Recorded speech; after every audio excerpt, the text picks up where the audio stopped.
Bismillahirrahmanirrahim. Assalamualaikum warahmatullahi wabarakatuh. Alhamdulillahi rabbil alamin. Wassalatu wassalamu ala asrafil anbiya'i wal mursalin. Sayyidina Muhammadin wa ala alihi wa sahbihi ajma'in.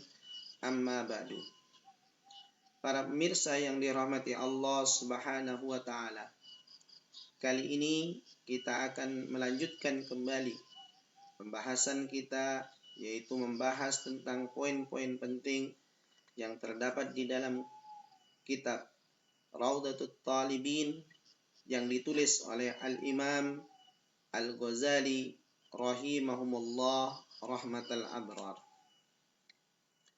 Dan pada kesempatan kali ini kita akan membahas di bagian ke-10 dari kitab tersebut, yaitu dengan makna besarnya adalah makna kedekatan.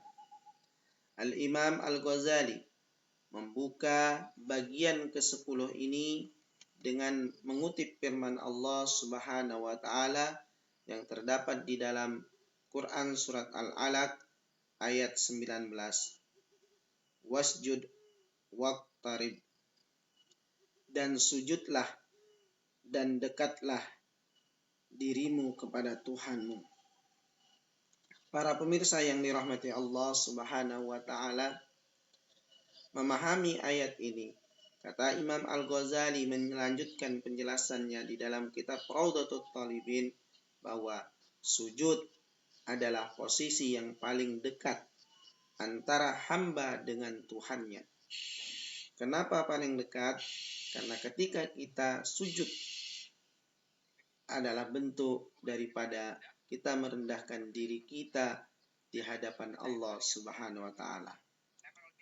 Ia menjadi dekat dan dia menjadi lebih dekat sekali. Kenapa? Karena dia berasal dari hal yang paling sederhana, paling bawah, yaitu tanah. Sehingga ketika bersujud kepada Allah Subhanahu wa taala, dia sedang mendekatkan dirinya dengan sebaik-baiknya. Kata Imam Al-Ghazali, ia menjadi dekat ketika merasakan apanya? Merasakan nikmatnya. Nikmat daripada apa? Daripada sujud tersebut. Dengan sujud, ia telah melipat hamparan semesta, baik yang ada maupun yang tiada. Ia bersujud di ujung selendang keagungan Allah Subhanahu wa taala, lalu mendekat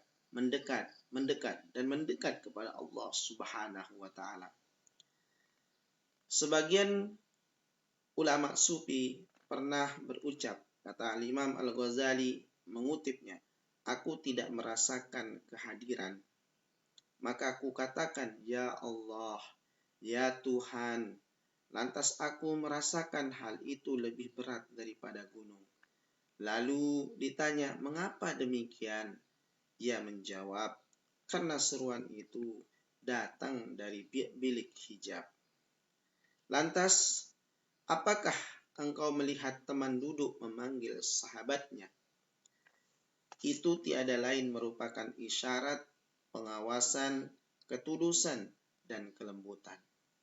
Para pemirsa yang dirahmati Allah Subhanahu wa taala, inilah yang digambarkan makom yang mulia.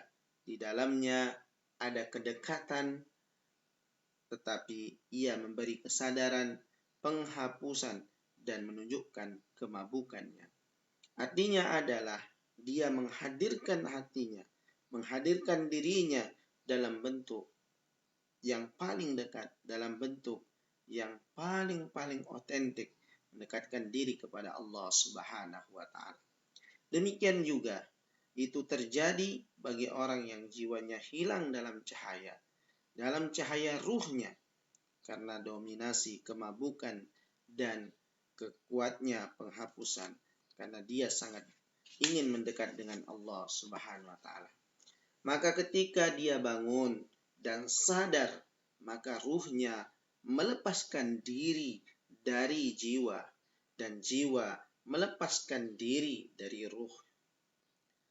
Al-Imam Al-Ghazali melanjutkan penjelasannya.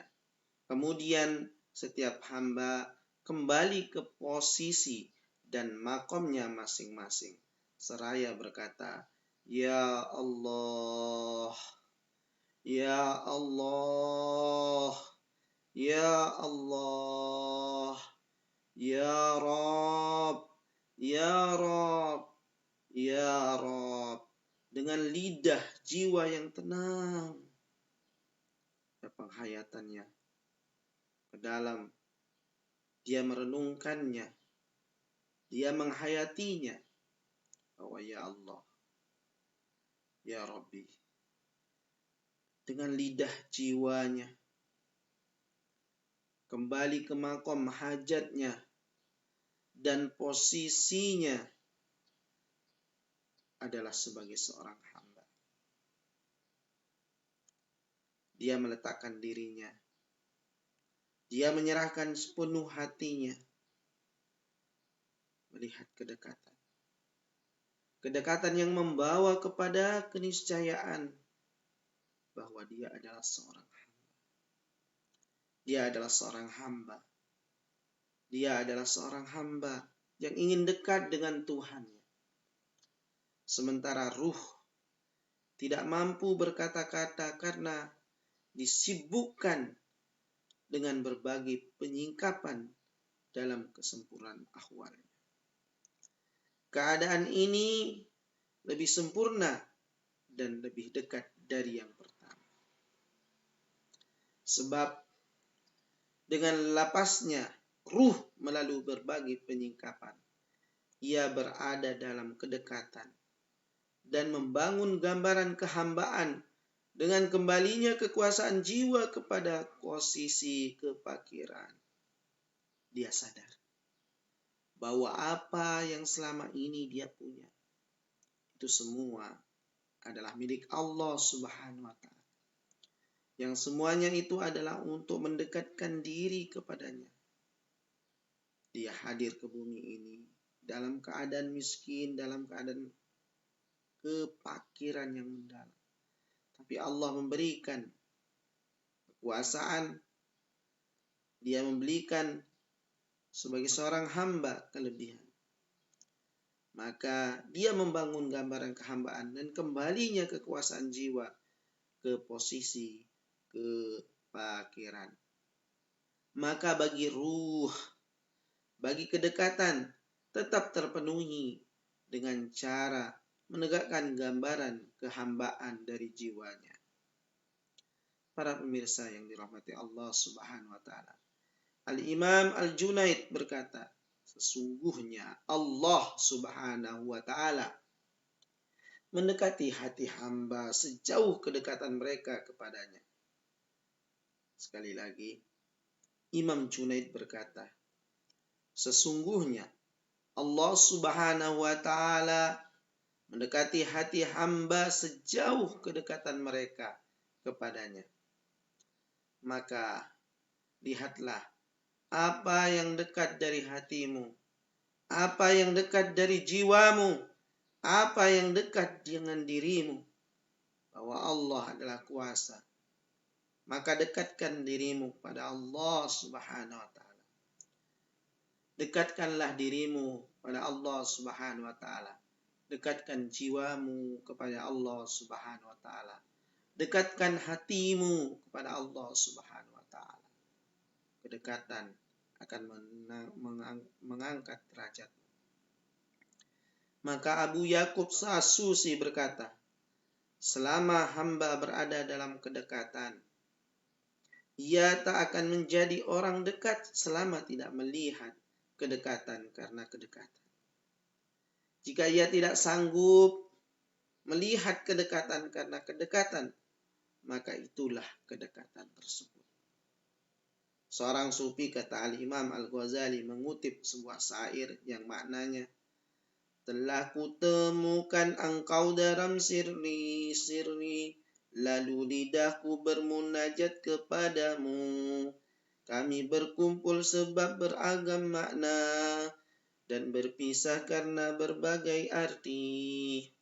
Jika aibmu bukanlah mengagungkan, pandangan mataku, maka cinta akan membuatmu dekat dari berbagai penjuru. Itulah sebuah syair yang dikutip oleh Al-Imam Al-Ghazali. Kalau kita memahami satu barisnya, telah kutemukan engkau dalam sirri. Artinya, ketika aku menemukanmu dalam sirrimu, lalu lidahku bermunajat kepadamu, karena sudah tersingkap sirmu, maka munajatku, lidahku berdoa, mengharap kelebihanmu. Kami berkumpul sebab beragam makna ketika kami berkumpul, berbagai makna, dan berpisah karena berbagai arti. Ada arti yang terjadi ketika berpisah. Maka jika aibmu bukanlah mengagungkan pandangan mataku, maka cinta akan membuatmu dekat dari berbagai penjuru. Kemudian Imam Zunun berkata, semakin dekat seseorang kepada Allah, ia akan semakin segan. Bahkan Sahal berkata, di antara makom kedekatan adalah, makom terendah adalah malu. Nasr Abadi berkata, dengan mengikuti sunnah akan diraih ma'rifat. Dengan menunaikan ibadah wajib akan dicapai kedekatan. Dengan pembiasaan sunnah akan digapai cinta. Maka Al-Imam Al-Ghazali menutup bab ke-10 ini dengan mengatakan segala puji hanya milik Allah Subhanahu wa ta'ala. Terima kasih. Itu saja penjelasan di bagian ke-10 dari apa yang ditulis oleh Al-Imam An-Nawawi di dalam kitabnya Raudatul Talibin. Terima kasih. Assalamualaikum warahmatullahi wabarakatuh.